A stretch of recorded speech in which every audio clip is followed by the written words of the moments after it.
welcome back to the channel Ginger Ninja's Movie Reviews. I am the Ginger Ninja and these are my movie reviews. If you're new to my channel, thank you very much for tuning in, stopping by and checking it out. If you could give this video a thumbs up and of course subscribe to my channel for future content.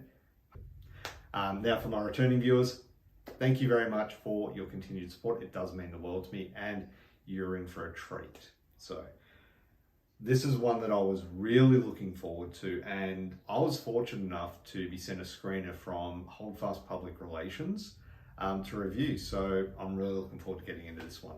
I'm not going to waste any time. Let's get into it. Plot specific spoilers will be discussed. So if you haven't seen it, do yourself a favor, go check this one out, and then come back and watch this review. Now, The Retaliators came out in 2021, directed by Samuel Gonzalez Jr. and Bridget Smith. The film stars Michael Lombardi, Marcmenchaca, Josephgatt, jacobyshaddix, Robert Nepper, and many, many more. So just on that cast, that has a huge, great lineup to it, and I'll touch on that more. But obviously, it's got names which a lot of genre people will recognise. So now I'm going to jump straight into the plot here. In The Retaliators, an upstanding pastor uncovers a dark and twisted underworld as he searches for answers surrounding his daughter's brutal murder. A high-octane original soundtrack and cameos from some of the biggest names in rock music set the tone in this horror thriller, or as this horror thriller reveals a game of revenge played using a new set of rules. So I was reading that directly from IMDb. That is the plot synopsis in its total. Now I'm going to get straight into the cast. As I went through the cast before, great big cast, great actors, lots of names that I recognise. And it is a solid cast with Marcmenchaca and Josephgatt, who I know from their work on Ozark and Z Nation respectively, and they deliver on all fronts. Josephgatt's character was chilling. He is an intimidating looking dude. Marcmenchaca was fantastic in Ozark, and he delivers again in this. Now, our main protagonist, Michael Lombardi as Jed, he delivers a fantastic performance as a man of faith with a seething rage and anger just below the surface that boils over when it comes to it. With the murder of his daughter, that just spews forth and you feel it. It's visceral. It's right in your face. You see his journey from the very first scene when he's holding himself back from Dante Hicks, of all people, so from Clerks, to the blood-soaked final act. It was an intense and wild ride. Now, for the directing and writing, so I will admit, the opening scene was a little confusing. The way it starts kind of throws you off, but it kind of also makes sense when you get to the third act, sort of. It's still very odd opening, but it works. It does intrigue you, it draws you in, which is what it should do. The opening act should make you or get you intrigued in it, and it does. The revenge theme behind the film has someone providing a service to people who've had their family members murdered, etc. By capturing their killers and allowing them to torture.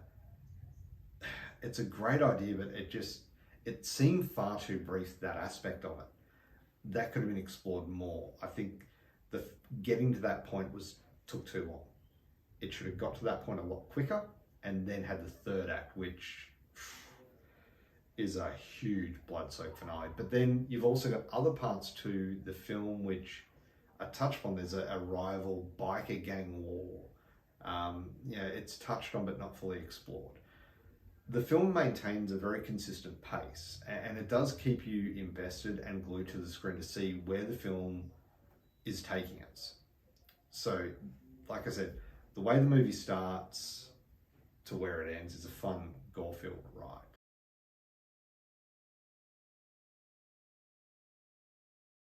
The effects. Like I mentioned, this is a blood-soaked, gore-filled ride. It has a very polished grindhouse exploitation feel. that builds to a crescendo in that final act with a blood-drenched, almost Evil Dead feel to it. The Evil Dead remake from 2013 with fountains of blood and body parts flying around. It's completely over the top, but it was so much fun to see. Rewatchability. Well, look, this is one that will definitely get a rewatch for sure. It's got a dirty, grimy feel to it that makes you want to take a shower after watching it. But it's a dark and gore-filled film that, you know, as someone who likes those kind of films, it's good. Like, it makes you want to rewatch it. Overall, if you like old school grindhouse fun, exploitation, Evil Dead style, 80s action splatter, and just good old-fashioned stories of revenge, you'll get a kick out of this. Overall, for a score, I would give The Retaliators 7.5 out of 10. Is it perfect? No. Is it a good, enjoyable, blood-drenched film? Hell yeah, it is. Definitely. And for that, why not? Why not watch it? So, there you have it. Thank you very much for watching my review of The Retaliators. Have you seen this film? Are you going to go see it now? Let me know down in the comments below. I want to know what you think of it. So, thank you very much for watching. If you haven't already, hit that thumbs up button.